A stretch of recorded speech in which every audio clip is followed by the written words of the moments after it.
Merci, cher collègue. Madame Robert, pour explication de vote. Oui, merci, Monsieur le Président, Messieurs les ministres et mes chers collègues. Alors écoutez, comme disait Madame Ferrat, ce n'est pas la première fois qu'on a des débats aussi passionnés autour des ABF.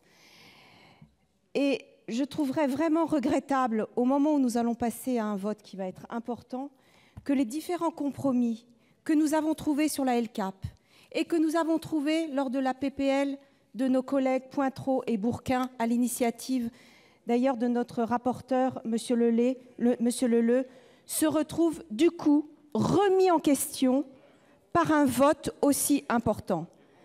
Ça, c'est la première chose. Donc, je pense que c'est aussi une question de responsabilité collective et tout simplement aussi de conscience de l'importance au Sénat aussi de ce qu'on vote. Ça, c'est la première chose. La deuxième chose, c'est que s'il était aussi simple de supprimer l'avis simple, l'avis conforme au bénéfice de l'avis simple, ça se saurait. C'est-à-dire, ah oui, c'est pas grave, on va mettre un avis simple, finalement, l'ABF aura toujours la possibilité d'éclairer le maire.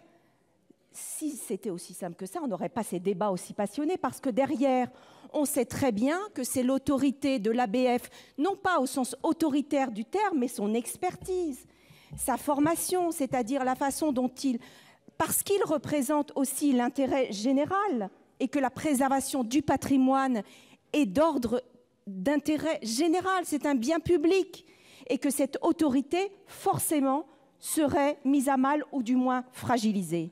Alors non, ça n'est pas si simple de transformer un avis conforme en avis simple. Ça, c'est le deuxième point.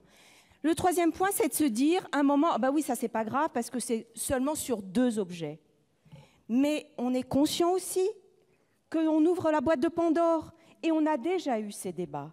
Et je pense que là aussi, c'est une responsabilité parce que, et je vous rejoins, ma chère collègue, la question du patrimoine aujourd'hui, c'est un enjeu de société fondamental, qu'il concerne tous nos concitoyens.